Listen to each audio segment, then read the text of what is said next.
Сәлем достар, біз бүгін тез дайындалатын тұшпара дайындаймыз. Менің каналыма тіркеліп, видеоны соңына дейін қарап шығыңыз. Жылы суымызды ыдысымызға құйып, үстінен тұз салып, бір жұмыртқамызды салып, жақсылап вилканың көмегімен араластырып аламыз. Су міндетті түрде жылы болу керек. Енді үстінен електен өткізіп отырып, ұнымызды салатын боламыз. Мен барлық өлшемдерді видеоның астына описанияға жазып қойдым. Мінекей осылай ұнымызды салып, жақсылап тұрып, араластырып, қамыр илейтін боламыз.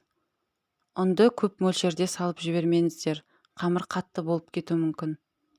Негізі тұшпараның қамыры өте жұмсақ немесе өте қатты болмау керек, орташа көлемде болу керек. Мінекей біздің қамыр дайын. Енді бұны салфанға салып, 20 минутқа тындырып қоямыз. Оған дейін біз салмамызды дайындаймыз. Салмаға менде тартылған сиыр еті, үстінен аздап тұз салдым, және де жуаны ұсақтап турайтын боламыз. Жуаны блендердің көмегімен өткізіп алсаңыздар да өте жақсы болады.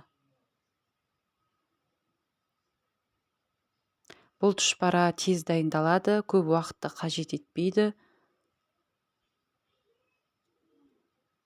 Мінекей жуамызды турап алдық. Енді фаршпен бірге жақсылап тұрып араластырамыз. Аздап бұрыш салуға да болады.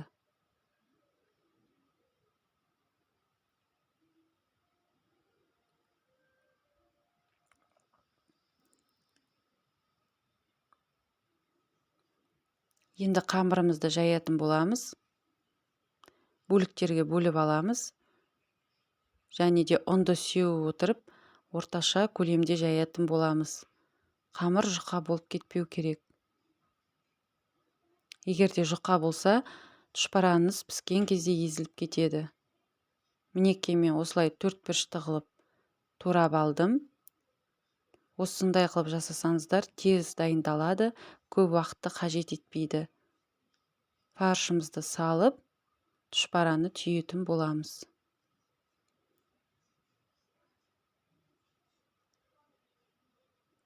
Сіздер де дәл осылай дайындасаңыздар, уақытыңызды алмайды және де тез дайындалады, әрі өте дәмді болып шығады.